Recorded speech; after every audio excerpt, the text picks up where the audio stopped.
भारत की राजनीति में कभी कभी ऐसे मोड़ आते हैं जो आने वाले दशकों की दिशा और दशा को बदल देते हैं।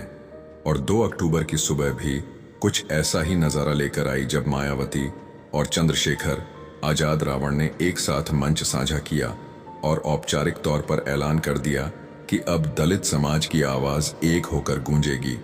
अब ये राजनीति केवल कुर्सी तक सीमित नहीं रहेगी, बल्कि यह एक क्रांति होगी, एक ऐसा बदलाव जो भारत के गांव-गांव और शहर-शहर तक पहुंचेगा। और इस गठबंधन की कहानी भी उतनी ही रोचक और प्रेरणादायक है जितनी किसी ऐतिहासिक लड़ाई की होती है, क्योंकि ये सिर्फ चुनावी समझौता नहीं बल्कि दशकों से चले आ रहे सामाजिक संघर्षों का मिलन है। मायावती जो राजनीति की अनुभवी खिलाड़ी हैं, जिन्होंने उत्तर प्रदेश की सत्ता को कई बार अपने हाथों में संभाला और करोड़ों दलितों, पिछड़ों और वंचितों की उम्मीदों को अपने कंधों पर उठाया।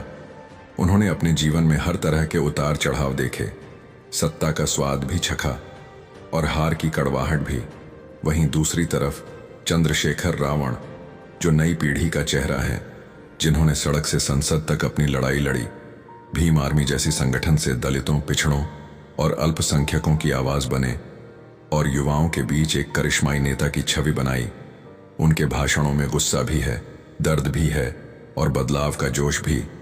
जब यह दोनों चेहरे, एक अनुभवी नेता और एक युवा क्रांतिकारी, साथ आते हैं तो कहानी बनती है इतिहास रचने की। और यही हुआ 2 अक्टूबर को, जब गांधी जयंती के दिन दोनों नेताओं ने मंच पर हाथ उठाकर गठबंधन का ऐलान किया। मंच पर भीड़ का जनसैलाब था, लोग झूम रहे थे, नारे गूंज रहे थे, जय भीम और बहुजन की एकता जिंदाबाद। ऐसा लग रहा था मानो दशकों की बिखरी हुई ताकतें एक साथ जुड़ रही हों। मायावती ने कहा कि अब समय आ गया है जब हम सबको मिलकर उस राजनीति को खत्म करना होगा जो हमें बांट कर रखती है।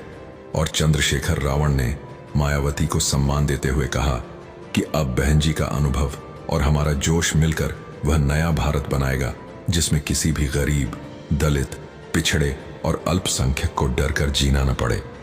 इस घोषणा के बाद मीडिया चैनल्स पर ब्रेकिंग न्यूज चलने लगी। राजनीतिक गलियारों में हड़कंप मच गया। बीजेपी और समाजवादी पार्टी दोनों को लगा कि उत्तर प्रदेश की सियासत अब पहले जैसी नहीं रहेगी, क्योंकि जहां मायावती के पास संगठनात्मक पकड़ और दलित समाज का परंपरागत वोट बैंक है, वहीं चंद्रशेखर रावण युवाओं की धड़कन बने हुए हैं। उनका असर पश्चिमी यूपी से लेकर पूर्वांचल तक साफ दिखता है और दोनों का यह मिलन विपक्षी दलों के लिए एक बड़ा सिरदर्द साबित हो सकता है। लोगों के बीच चर्चा होने लगी कि क्या यह गठबंधन सिर्फ यूपी तक सीमित रहेगा या फिर राष्ट्रीय राजनीति में भी अपनी धाक जमाएगा। कुछ विश्लेषक कहने लगे कि मायावती प्रधानमंत्री की दावेदार बन सकती हैं और रावण देश के सबसे युवा उप प्रधानमंत्री के रूप में उभर सकते हैं। वहीं दूसरी तरफ गांव-गांव में बहुजन समाज के लोग इसे अपनी जीत मानकर जश्न मनाने लगे। ढोल नगाड़े बजे, मिठाई बांटी गई और सोशल मीडिया पर हैशटैग ट्रेंड करने लगे। इस गठबंधन का असर इतना गहरा था कि छोटे छोटे संगठनों ने भी समर्थन का ऐलान कर दिया। मजदूर संगठन, किसान संगठन, विद्यार्थी संघ, सबने कहा कि यह गठबंधन सिर्फ राजनीतिक गठबंधन नहीं बल्कि सामाजिक न्याय और बराबरी की लड़ाई का नया अध्याय है। मंच पर मायावती और चंद्रशेखर के बीच जो बातचीत हुई वह भी बेहद भावुक कर देने वाली थी। मायावती ने कहा कि मैंने जीवन भर बाबा साहब अंबेडकर और कांशीराम जी के सपनों को पूरा करने की कोशिश की है। अब चंद्रशेखर जैसे नौजवान साथी मिल गए हैं तो यह लड़ाई और भी मजबूत होगी। वहीं रावण ने कहा कि बहन जी, आपने हमें रास्ता दिखाया है, अब हम आपके साथ मिलकर उसे पूरा करेंगे। इस पर पूरा पंडाल तालियों की गड़गड़ाहट से गूंज उठा। यह गठबंधन अचानक नहीं हुआ, बल्कि इसके पीछे महीनों की रणनीति, गुप्त बैठकों और गहरी सोच शामिल थी। कभी दिल्ली में, कभी लखनऊ में दोनों नेताओं की टीमें बैठती, मुद्दों पर चर्चा होती, समाज की जरूरतों को समझा जाता और फिर एक ब्लूप्रिंट तैयार हुआ कि किस तरह दलित, पिछड़ा, अल्पसंख्यक, किसान और मजदूर सबको एक मंच पर लाया जाए। और अंततः 2 अक्टूबर को इस गठबंधन ने जन्म लिया। यह तारीख इसलिए भी खास रही क्योंकि गांधी जयंती के दिन यह संदेश देना था कि अब राजनीति सिर्फ सत्ता की नहीं बल्कि सामाजिक बराबरी और इंसाफ की होगी। जनता ने भी इसे हाथों हाथ लिया। लोग कहने लगे कि यह गठबंधन 2024 और 2029 दोनों चुनावों का गेम चेंजर साबित होगा। कुछ लोग तो इसे नई बहुजन क्रांति कहने लगे। विपक्षी नेताओं ने चाहे इसे हल्के में लेने की कोशिश की, लेकिन अंदर खाने वे भी समझ गए कि यह गठबंधन किसी तूफान से कम नहीं। और जनता के बीच इसे लेकर उत्साह इतना ज्यादा था कि गांव गांव में पोस्टर लगने लगे। युवाओं ने बाइक रैली निकाली, महिलाएं घरों से निकलकर स्वागत करने लगीं, मानो सबको वही नेतृत्व मिल गया हो जिसकी उन्हें बरसों से तलाश थी। कहानी यहीं खत्म नहीं होती, बल्कि यह तो एक शुरुआत है, क्योंकि मायावती और चंद्रशेखर दोनों ने यह ऐलान कर दिया कि उनका लक्ष्य सिर्फ यूपी की 80 सीटें नहीं, बल्कि पूरे देश की 543 सीटें होंगी।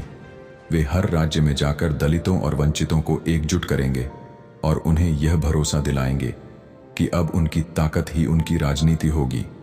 इस घोषणा से राजनीतिक पंडितों ने भी कहना शुरू कर दिया कि यह गठबंधन अगर सही दिशा में चला तो 2029 में देश को पहला दलित प्रधानमंत्री और सबसे युवा उप प्रधानमंत्री देखने को मिल सकता है। और यही सपना लेकर लाखों लोग इस गठबंधन के पीछे खड़े हो गए हैं। अब आने वाला वक्त बताएगा कि यह गठबंधन कितना असरदार साबित होता है, लेकिन इतना तय है कि 2 अक्टूबर की यह तारीख भारत की राजनीति के इतिहास में सुनहरे अक्षरों में दर्ज हो चुकी है, क्योंकि इसी दिन बहन मायावती और चंद्रशेखर रावण ने मिलकर उस क्रांति की नींव रख दी जो आने वाले वर्षों में देश की सियासत को पूरी तरह से बदल देगी। अगर आप लोग भी इस गठबंधन का हिस्सा बनना चाहते हैं तो तुरंत ही चैनल को सब्सक्राइब कर लीजिए।